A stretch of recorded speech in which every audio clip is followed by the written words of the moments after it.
Après l'annexion des pays situés dans le sud de l'Europe et dans le nord de l'Afrique, Jules César entreprend la conquête de la Gaule en -51 avant notre ère. Une guerre de colonisation va désormais s'imposer aux nombreux peuples de l'Hexagone qui vont de ce jour faire allégeance aux conquérants au terme de rudes combats.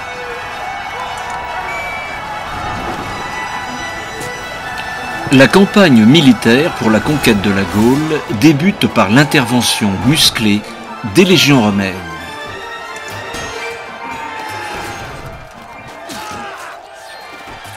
Considérés comme des sauvages par leurs adversaires romains, les Gaulois défendent leur territoire bec et ongle contre l'hégémonie des conquérants. Parmi les territoires régionaux annexés par l'occupant romain, l'Armorique est l'avant-dernière étape avant le débarquement en Angleterre.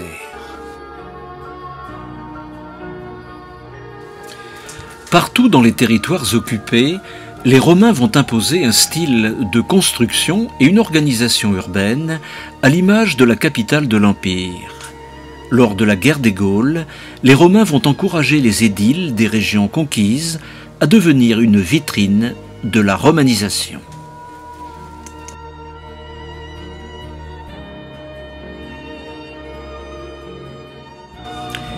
Les maisons situées au cœur des villes étaient entourées de super édifices publics. Les gens se réunissaient sur le forum pour traiter les affaires ou discuter sur l'agora. Le forum était bordé de temples dédiés aux anciens dieux romains et aux anciennes divinités gauloises toujours vénérées, tolérance oblige.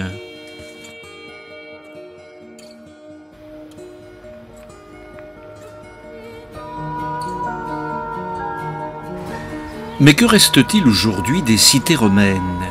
En Bretagne, plusieurs villes antiques ont réussi partiellement à échapper à l'outrage du temps, comme ici à Corseul, dans les Côtes d'Armor, une cité gallo-romaine qui était anciennement la capitale des Coriosolites.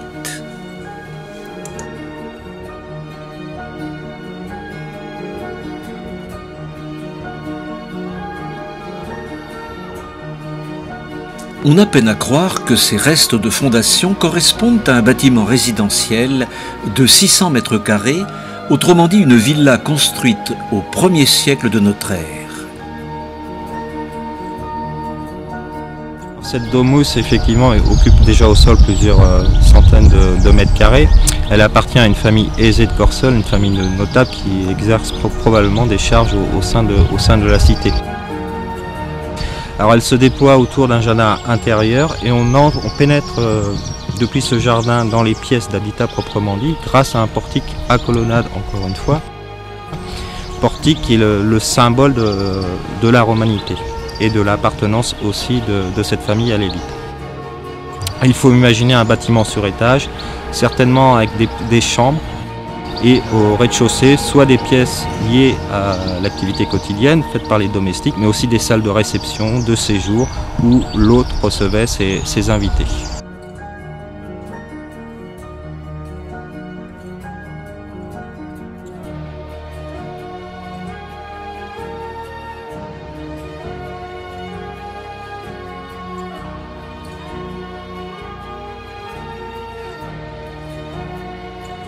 Il faut savoir que les murs étaient découverts de fresques murales, donc de peintures.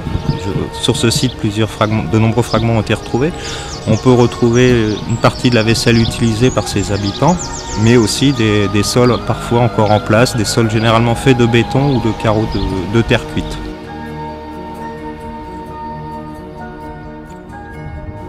Au IIIe siècle de notre ère, cet ensemble résidentiel sera intégré à des thermes dédiés aux bains, avec un système de chauffage par le sol. Les riches notables pouvaient avoir dans leur résidence urbaine ce qu'on appelle des bains ou des thermes, c'est-à-dire une série de pièces faisant appel à la fois à la chaleur et aussi au froid. Donc on avait des piscines chauffées par le sol, par le sous-sol, grâce à ce qu'on appelle des hypocauses, mais on avait aussi des piscines froides où l'eau n'était pas chauffée et on circulait de pièce en pièce afin de se plonger successivement dans ces différentes baignoires.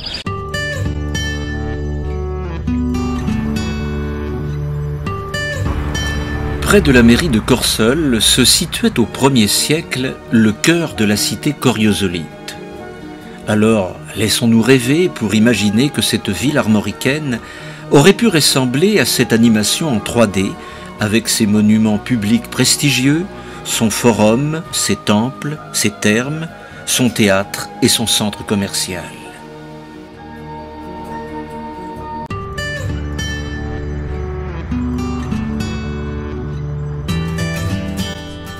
Aujourd'hui, il reste bien peu de ce faste et de cette opulence qui a fait d'une modeste bourgade armoricaine une cité gallo-romaine prestigieuse, devenue au fil des siècles une vitrine de la romanité.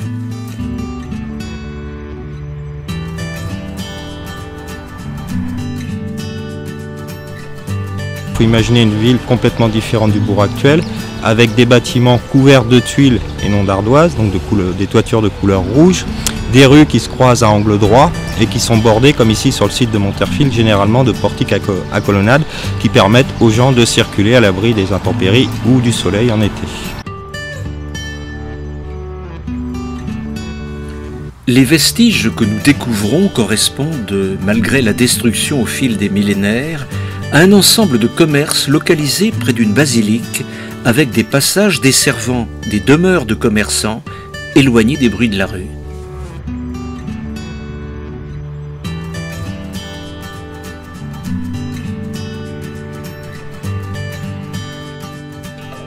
Alors derrière moi s'étend le centre commercial dit de Monterfil, donc c'est un vaste bâtiment construit pour l'état actuel au IIIe siècle après Jésus-Christ et qui s'étend sur 80 mètres de long. Donc il faut imaginer qu'il est situé le long de la rue principale de la ville antique de Corseul et qu'on communique depuis cette rue aux boutiques de ce bâtiment grâce à un portique à colonnade. Donc il faut imaginer une vie, une activité commerciale très forte avec des boutiques au rez-de-chaussée et probablement les habitations des commerçants à l'étage. Les fouilles archéologiques font émerger ce passé lointain grâce à divers témoignages matériels. Les pièces de monnaie, par exemple, constituent l'un des moyens pertinents pour les datations.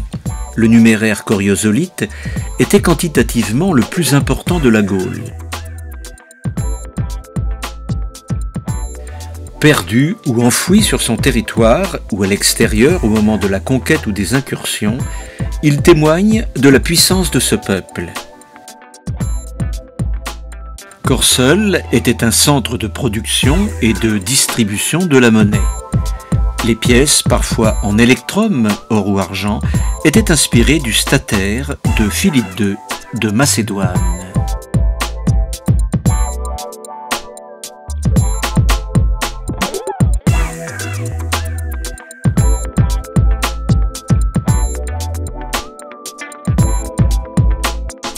Alors Corseul, producteur de monnaie, oui et non. Je dirais que les coriosolites, au moment de la conquête, battaient monnaie, le peuple gaulois coriosolite.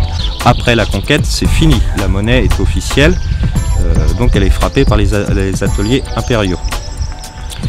Et à la fin du IIIe siècle, on suppose quand même qu'il y a des frappes locales pour pallier au manque de numéraire. Mais là, ce sont des ateliers de faussaires qui n'ont rien à voir avec les circuits d'organisation traditionnels. Alors bien sûr, les monnaies contribuent à asseoir le discours chronologique. D'une part parce que généralement, on peut les dater à 1 an, 2 ans près. Mais l'essentiel des découvertes, c'est quand même la céramique qui est utilisée quotidiennement, qui peut être importée et dont on sait que certains récipients sont produits par exemple au 1er siècle et pas au 2e siècle. Donc c'est surtout ce matériel-là qui va aider les archéologues à définir les périodes d'évolution d'une ville ou d'un site.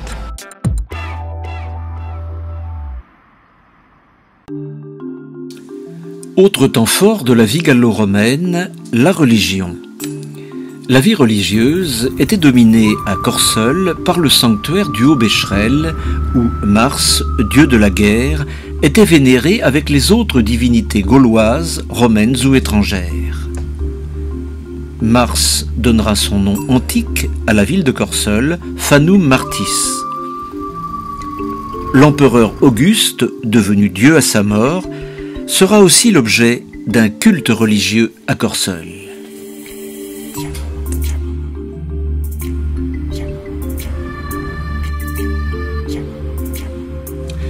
Ce sanctuaire, qui pouvait accueillir entre 2000 et 2500 fidèles, était un important lieu de culte et de pèlerinage. Des cérémonies religieuses et des processions sacrificielles s'y tenaient, organisées par des autorités religieuses et politiques. La partie la plus sacrée du monument se trouvait autour de la cella qui contenait la statue de la divinité principale. Alors, plusieurs divinités ont été honorées ici, notamment au centre de la cella, on suppose que trônait la statue du dieu Mars.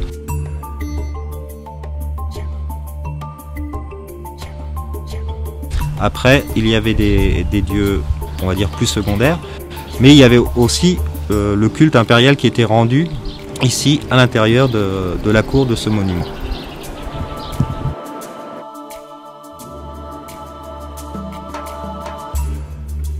Ces cérémonies rassemblaient plusieurs milliers de personnes venues de Corsol, mais aussi de son territoire environnant. Les processions partaient du cœur de la ville pour gagner ce sanctuaire et les gens se réunissaient à l'intérieur de la cour du temple. Devant eux, le prêtre officiait et faisait les sacrifices nécessaires aux cérémonies.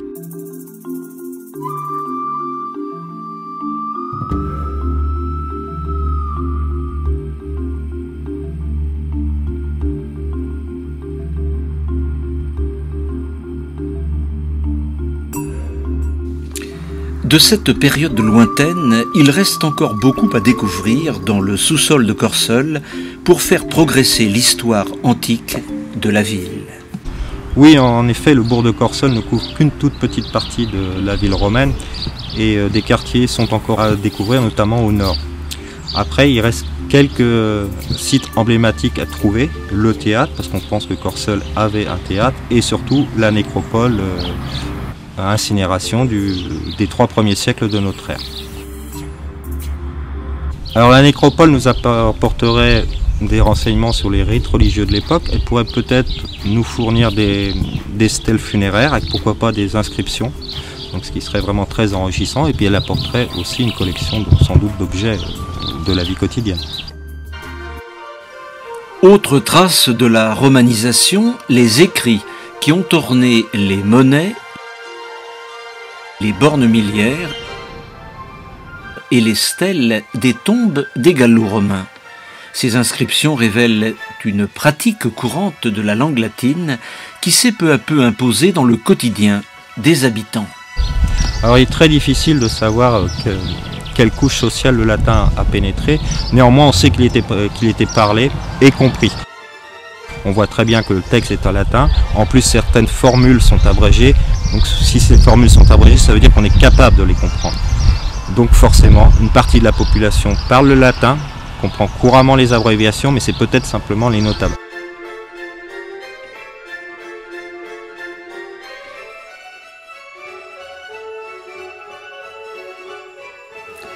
Les Romains ont su s'imposer auprès des édiles locaux qui ont adhéré au modèle de l'Empire, synonyme de nouveauté et de richesse. Mais ce faste se maintiendra jusqu'au IIIe siècle, époque à laquelle les habitations urbaines s'effondrent par manque d'entretien. Des traces d'incendies et des dépôts monétaires trahissent au milieu du IVe siècle une période d'insécurité et d'invasion. Il est dit de cette époque que Corsol déménage vers Alette, où siègent des légions romaines pour protéger la ville contre les raids barbares.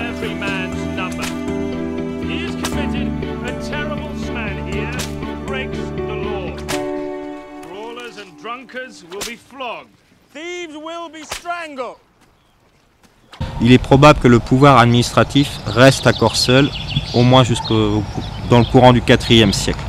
Ce qui ne remet pas en cause l'existence du Castellum et de la forteresse d'Alette, mais on pourrait avoir un pouvoir militaire à Alette et un pouvoir civil toujours à Corsol.